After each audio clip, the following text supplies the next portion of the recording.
Niatnya tuh pengen ngebongkar pohon koneng alias pohon kunyit sendiri, tapi ternyata ini tuh susah, alhasil aku bantuinnya itu ngebersihinnya aja. Jadi hari ini tuh teman-teman aku sama si bapak tuh mau panen koneng alias panen kunyit seperti ini.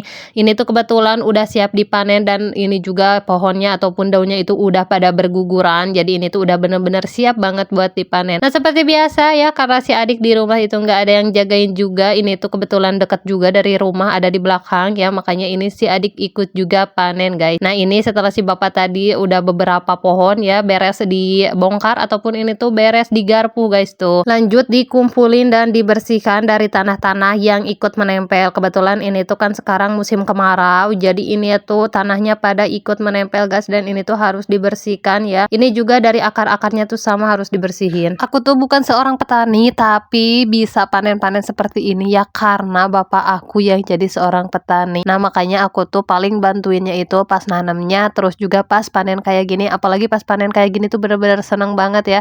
Ini tuh nanti bisa menghasilkan cuan juga, yang meskipun aku tuh nggak banyak kerjanya ya, tapi tetap aku tuh bakal kebagian hasilnya. Nah ini tuh bener-bener banyak teman-teman, dari satu pohon ya ini tuh bisa menghasilkan beberapa kilo, yang memang ini tuh sebenarnya bibitnya cuman sedikit gitu ya, cuman serempang cina, tapi kan nanti kalau udah jadinya udah jadi tumbuh besarnya itu seperti ini, bener-bener banyak. Bahkan ini tuh segerombolan ataupun sepohon kayak gini tuh bisa mencapai 1 ataupun 2 kilo tergantung kesuburannya juga. Dan alhamdulillah banget ini tuh meskipun kekeringan ya, tapi ini tuh hasilnya bener-bener banyak banget, bener-bener melimpah. Kelihatannya enak ya jadi petani pas panen-panennya kayak gini ya. Iya kalau misalnya lihat pas panen-panennya doang tapi nggak tahu prosesnya, karena ini tuh bener-bener panjang banget. Penanaman untuk kunyit sendiri itu tuh lama, bahkan sampai setahun mungkin ya kalau nggak salah ya. Ini tuh bener-bener lama teman-teman. Jadi dari mulai kita nanam sampai ini tuh bisa dipanen itu butuh kesabaran yang ekstra.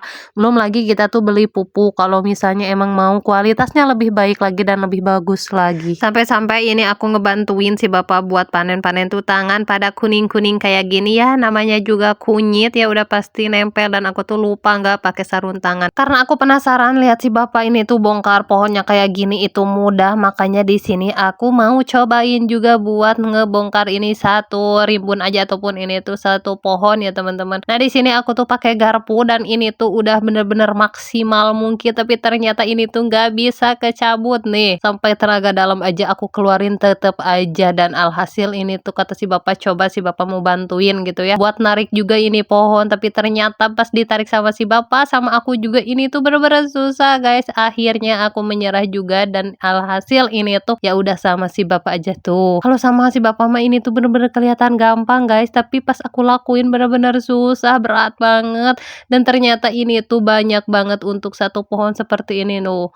Buahnya bener-bener banyak guys tuh. Kalau kita liatin doang mah ini tuh kayak gampang, tapi pas dilakuin mah ini ya tuh bener-bener susah ya. Kalau misalnya yang nggak ahli mah bener-bener susah banget teman-teman. Setelah selesai semuanya digali, ini tuh kita lanjut lagi buat ngumpulin dan ngebersihinnya. Ini tuh sebenarnya bukan lahan kita ataupun bukan kebun kita ya, tapi ini tuh kebun ataupun lahan yang punya tetangga. Tapi katanya daripada ini tuh kan lahannya nggak dipakai apapun, nggak dipakai bangunan gitu, nggak dipakai nggak digunakan lah ya pokoknya mah. Nah makanya dia tuh suruh sama si bapak, karena tahu mungkin si bapak itu seorang petani, dia tuh suruh buat ngerawat ini lahan. Dan alhasil ini tuh sama si bapak dibikin kebun mini seperti ini. Emang dari dulu ya si bapak itu paling suka ini tuh kayak bertani seperti ini, nanam-nanam tumbuhan gitu ya, bisa bermanfaat juga. Dan emang pencaharian si bapak tuh cuman dari sini guys gitu ya, dari bertani seperti ini. Meskipun ini tuh tidak seberapa ya, tidak menghasilkan besar seperti petani pada umumnya, tapi alhamdulillah nih ini dia hasilnya ya,